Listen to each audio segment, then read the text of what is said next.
दोस्तों, रजब तैयब अर्दोगान का जन्म सन 1954 में टर्की की एक मजहबी और गरीब फैमिली में हुआ था। उन्होंने अपनी एजुकेशन भी टर्की के एक ऐसे स्कूल से हासिल की थी कि जिसको आप काफ़ी हद तक मदरसा भी कह सकते हैं, क्योंकि वहाँ की एजुकेशन का पैटर्न ही ऐसा था कि सिलेबस का एक चौथाई हिस्सा दीनी हुआ करता था। मतलब जिससे बच्चा कुरान, हदीस और सीरत वगैरह पढ़ा करता था। शुरुआती दिनों से ही रजब तैयब अर्दोगान को इस्लामिक स्टडीज के साथ साथ पब्लिक स्पीकिंग, मतलब लोगों के सामने तकरीर करना, पोइट्री करना, या कह सकते हैं कि शायरी वगैरह में काफ़ी इंटरेस्ट था। इसी दौर में ही इनके जो क्लास फेलोज थे, मतलब जो साथ में पढ़ने वाले और बच्चे थे, उन्होंने इनको होका कहना भी शुरू कर दिया था, जिसका मतलब टर्की में आम तौर पर टीचर या फिर रिलीजियस ऑफिशियल, मतलब कि हम अपनी भाषा में समझें तो मौलाना या मौलवी वगैरह कह सकते हैं। एजुकेशन के इस दौर में रजब तैयब अर्दोगान को वैसे तो अपने फादर की तरफ से पॉकेट मनी भी मिला करती थी,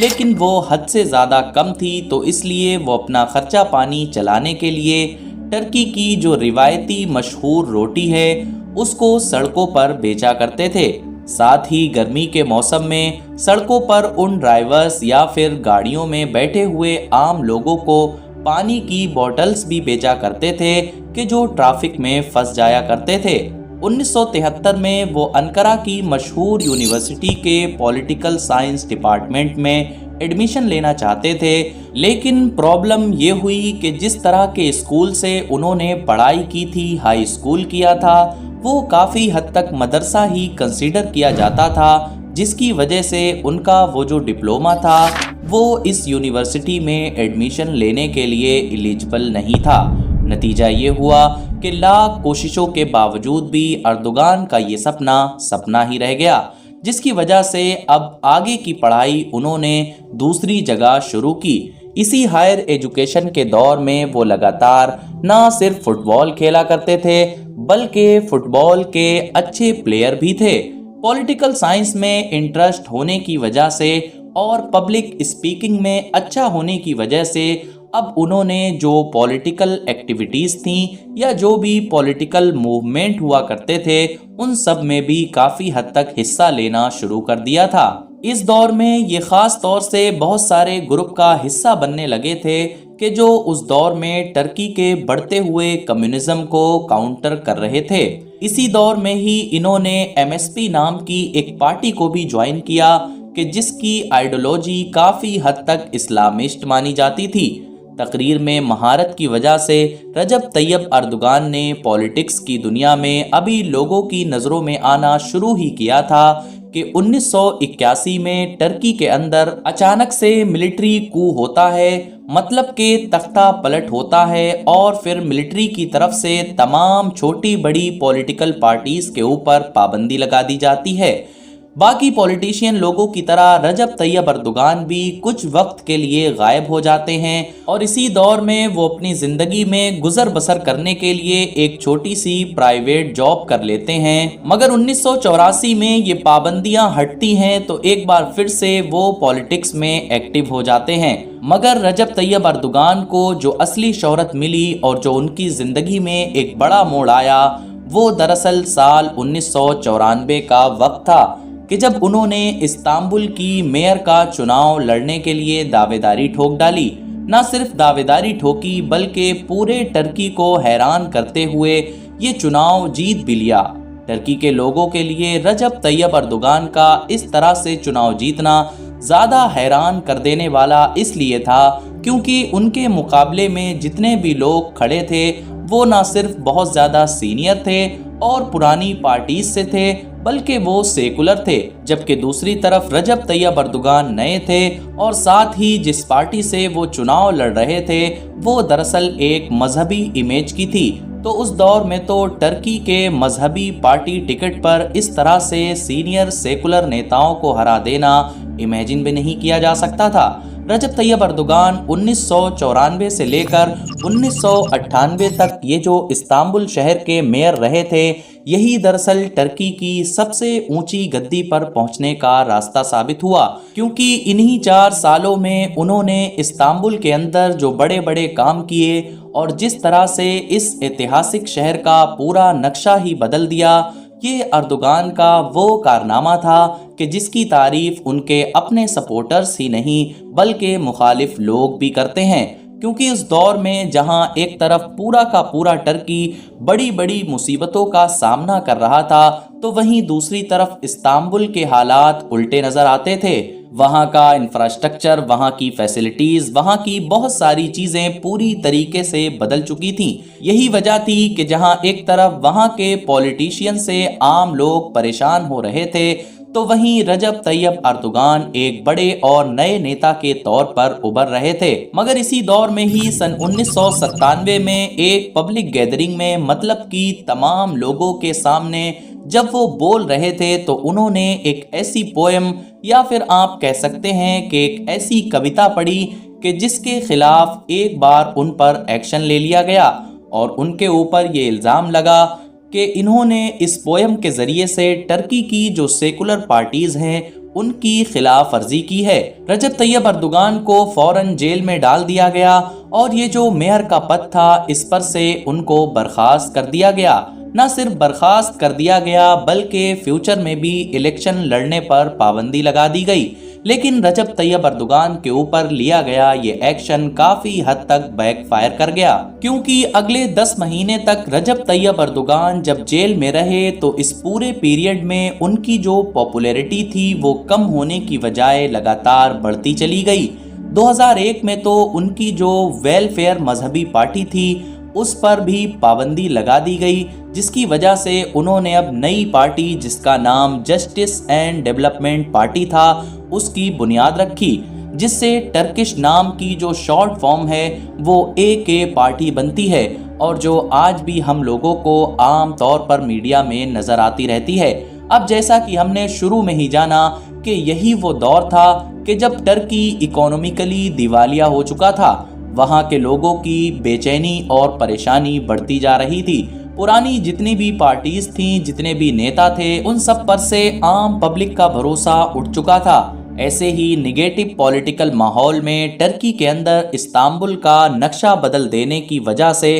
रजब तैयब अर्दोगान की पॉपुलैरिटी आसमानों पर थी और रजब तैयब अर्दोगान के इस तरह से लगातार जेल में रहने और साथ ही उनके ऊपर लगने वाली पाबंदी की वजह से ये पॉपुलैरिटी और भी ज़्यादा बढ़ चुकी थी। इसलिए जब 2002 में जनरल इलेक्शन हुए तो उसमें बाकी तमाम पुरानी पार्टीज का सूपड़ा साफ हो गया, जबकि रजब तैयब अर्दोगान की बनाई गई जो नई पार्टी थी, मतलब के AK पार्टी, उसने बम्पर जीत हासिल की। मगर क्योंकि रजब तैयब अर्दोगान के ऊपर तो पाबंदियां भी लगी थीं, तो इसलिए फौरन तो वो प्रधानमंत्री नहीं बन सके। लेकिन उनके जो एक करीबी दोस्त थे अब्दुल्ला गुल, उन्होंने कमान संभाली। मगर कुछ वक्त के बाद ही, मतलब 2003 में ही उनके ऊपर से ये पाबंदी हटी और उन्होंने फाइनली आखिरकार ये गद्दी भी संभाल ली और इस तरह रजब तैयब अर्दोगान पहली बार टर्की के प्रधानमंत्री बने।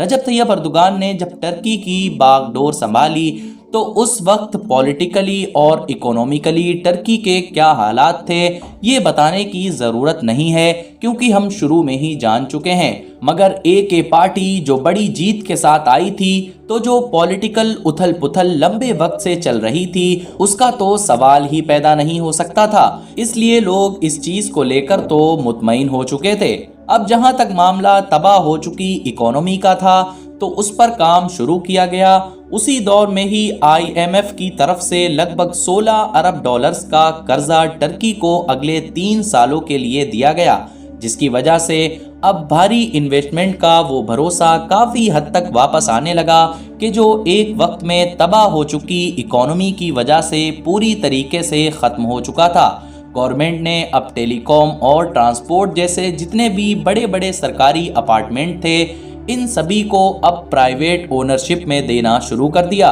और प्राइवेट होने की वजह से اب बाहर से अरबों डॉलर का इन्वेस्टमेंट इनमें आने लगा, जिससे जाहिर है अब रोजगार भी बढ़ चढ़कर पैदा होने लगा। रजब तैयब अर्दोगान ने गद्दी पर बैठते ही इकोनॉमी से जुड़े हुए जो बड़े बड़े फैसले लिए, उन्होंने इस तरह से असर दिखाया जिसका अंदाज़ा सिर्फ इसी बात से लगाया जा सकता है कि टर्की में महंगाई जो लगभग 70% के करीब थी, वो अगले एक साल के छोटे से समय में घटकर 10% से भी नीचे आ गई थी। टर्की की इकोनॉमी ने ज़बरदस्त कमबैक किया था। पुराने बंद पड़े कारखाने, फैक्ट्री सब खुलने लगे थे। 2002 और 2003 के दौर से ही अब इकोनॉमी के फील्ड में टर्की ने एक अलग ही स्पीड पकड़ी थी और अगले कुछ सालों में tourism, textile, auto sector, transport, petroleum, hotel industry, हर चीज़ में ही अब ग्रोथ के नए नए रिकॉर्ड बनते जा रहे थे।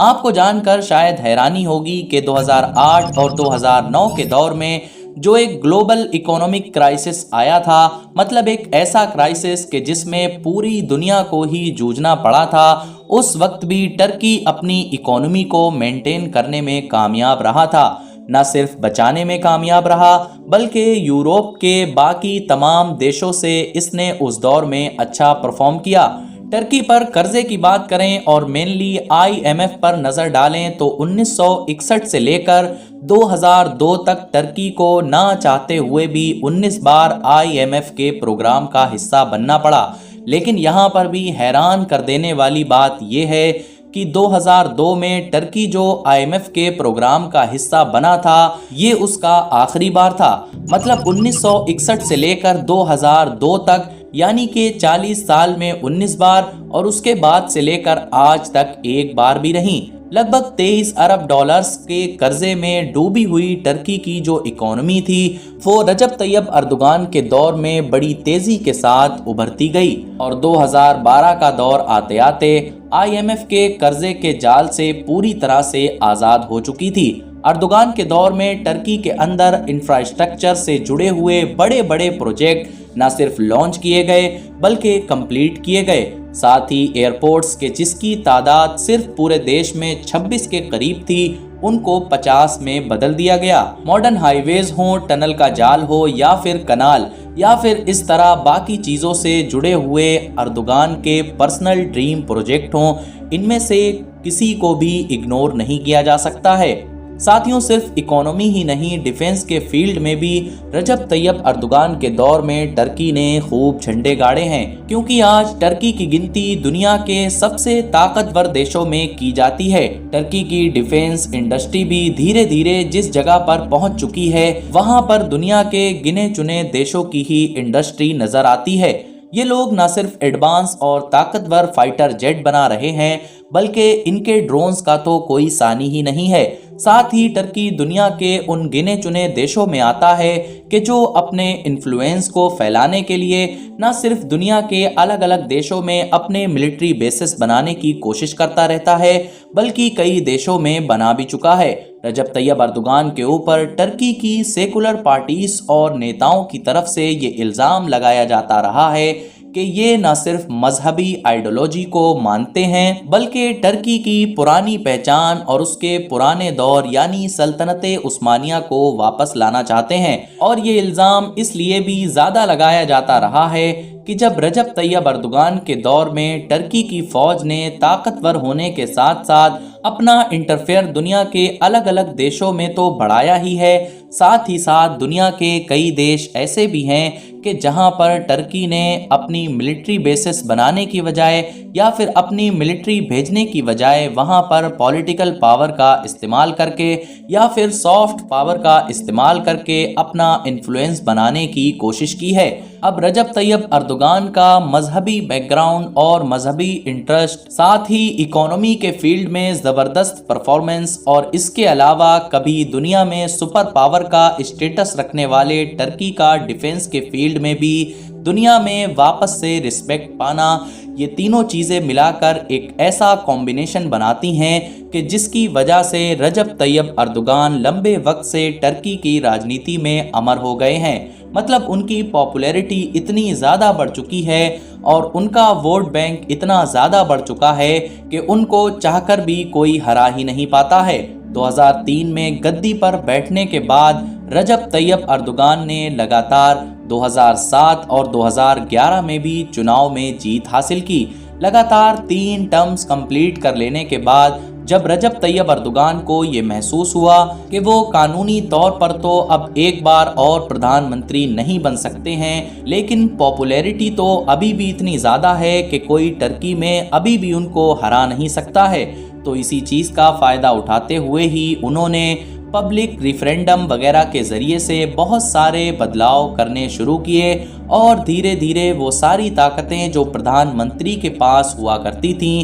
وہاں کے راشٹرپتی کو دینا شروع کر دیں، اور پھر راشٹرپتی کا چناؤ کروایا گیا۔ اور جیسا کہ ہم پہلے ہی جان چکے ہیں کہ پاپولیرٹی میں تو کوئی لیبل کا تھا ہی نہیں، تو راشٹرپتی بھی لوگوں نے رجب طیب اردوغان کو ہی چنا، اور اس طرح سے 2014 میں رجب طیب اردوغان پہلی بار ٹرکی کے راشٹرپتی بھی بن گئے۔ اب کیونکہ جیسا کہ ہم نے شروع میں ہی جانا تھا کہ ٹرکی میں بار بار ملٹری کو ہوتا رہتا تھا، بار بار تختہ پلٹ ہوتا رہتا تھا، لیکن 2003 کے بعد یہ نہیں ہو سکا تھا کیونکہ رجب طیب اردوغان کی پارٹی ہر الیکشن میں ہی بھاری ووٹوں سے جیت رہی تھی، اس لیے گورنمنٹ کے جو سارے ادارے تھے وہ کافی مضبوط ہو چکے تھے اور ڈیموکریسی کافی اسٹرانگ ہو چکی تھی۔ مگر جب رجب طیب اردوغان نے بہت سارے چینجز کر کے پردھان منتری کی پاور بھی راشٹرپتی کو ٹرانسفر کر دی اور خود راشٹرپتی بن گئے، تو اس کے بعد 2016 میں ٹرکی کی فوج کے ایک باغی گروپ نے حکومت کے خلاف یہ الزام لگاتے ہوئے تختہ پلٹ کرنے کی کوشش کی کہ حکومت ٹرکی کا جو سیکولر سسٹم ہے اس کو بدلنے کی یا پھر ختم کرنے کی کوشش کر رہی ہے، لیکن کو کا یہ اٹیمپٹ بیک فائر کر گیا کیونکہ رجب طیب اردوغان اس وقت موقع پر وہاں موجود ہی نہیں تھے۔ انہوں نے فوراً موبائل کے ذریعے سے عام لوگوں کو ایک ویڈیو پیغام دیا جس میں انہوں نے اپنے دیش کی ڈیموکریسی کو بچانے کے لیے لوگوں سے سڑکوں پر آنے کے لیے اپیل کی۔ دیکھتے ہی دیکھتے ٹرکی کی سڑکیں عام لوگوں سے بھر چکی تھیں، فوج کے جو ٹینک تھے ان کے آگے لوگ لیٹ چکے تھے۔ پھر ہوا وہ جو تختہ پلٹ کرنے والی آرمی نے خود بھی ایکسپیکٹ نہیں کیا تھا، مطلب ٹرکی کے عام لوگوں نے ہی اس ملٹری کو کے اٹیمپٹ کو ناکام بنا دیا۔ اس آخری کو اٹیمپٹ نے خود رجب طیب اردوغان کو ہی موقع فراہم کر دیا کیونکہ اس کے بعد رجب طیب اردوغان نے نہ صرف فوج پر باقی اس سے جڑی ہوئی تمام چیزوں پر کریک ڈاؤن کرنا شروع کر دیا، کانسٹیٹیوشن اور باقی چیزوں میں بڑے بڑے بدلاؤ کیے گئے اور اس طرح تمام داؤ پیچ کو ہی ختم کر دیا گیا کہ جس سے فیوچر میں کوئی بغاوت ہو سکے۔ دوستو، رجب طیب اردوغان نے 2018 میں بھی جیت حاصل کی، پھر اس کے بعد 2023 میں بھی جیت حاصل کی، مطلب 2023 میں ٹرکی کی گدی پر بیٹھنے والے رجب طیب اردوغان پچھلے 22 سال سے لگاتار کسی نہ کسی طریقے سے پاور میں بنے ہوئے ہیں۔ ویسے تو یہاں پر مینشن کرنے کے لیے بہت سارے مدعے ہیں کہ جن کو لے کر آج کل اردوغان کو اپوزیشن یا ان کے جو مخالف لوگ ہیں وہ گھیرتے رہتے ہیں، لیکن پھر بھی وہ سب سے مین چیز کہ جو رجب طیب اردوغان کے لیے سب سے بڑا سر درد بنی ہوئی ہے وہ دراصل وہی ٹرکش اکانومی ہے کہ جس کی وجہ سے وہ کبھی ٹرکی کے اندر اتنے زیادہ پاپولر ہوئے تھے اور جس ٹرکش اکانومی نے ہی ان کو اتنا اوپر پہنچا ڈالا ہے، کیونکہ کووڈ-19 کے بعد سے ہی جو ٹرکش اکانومی ہے وہ سفر کر رہی ہے اور خاص طور سے جو ٹرکی کی کرنسی ہے وہ لگاتار گراوٹ کا شکار ہے۔ لیکن ان چیزوں کے باوجود بھی ہم ابھی بھی یہ نہیں کہہ سکتے ہیں کہ ٹرکی کی پولیٹکس میں رجب طیب اردوغان کو کوئی ٹکر دے سکتا ہے، کیونکہ ابھی بھی رجب طیب اردوغان ہی ٹرکی کے سب سے مشہور نیتا ہیں۔ باقی رجب طیب اردوغان کی اس اسٹوری پر آپ کی کیا رائے ہے ہمیں کمنٹ میں ضرور بتائیں۔